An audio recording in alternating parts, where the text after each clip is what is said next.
The arrest of the two vehicles was effected last Thursday, February 10, 2022, during a routine inspection of the vehicles that were parked at the fuel tanker yard at Kase in the Asokwa municipality.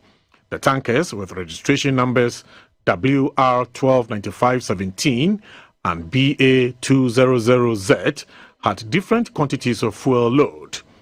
One of the tankers was fully loaded with 54,000 liters of petrol, while the other was half full.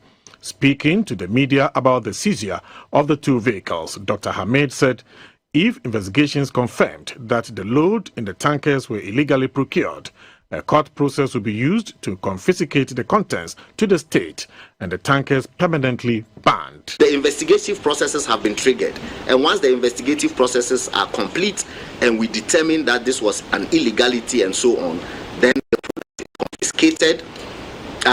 Sometimes this is done through a court process. Then the court gives the national security and the MPA the authority to auction the product, and that is if it is wholesome.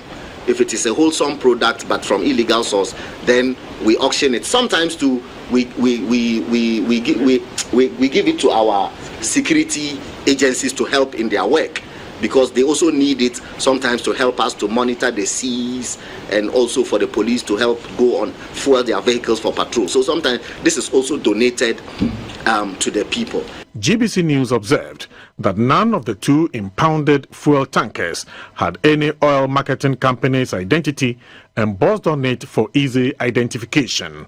Earlier, the NPA Chief Executive Officer, Mr. Mustafa Hamid, visited another temporary fuel tanker terminal, also at Kase, where a tanker fully loaded with petrol caught fire and exploded the day after the Apiate incident.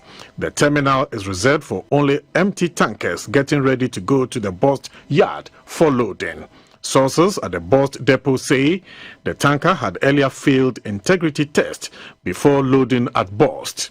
The explosion caused a destruction to the wooden structures that were around the tanker terminal.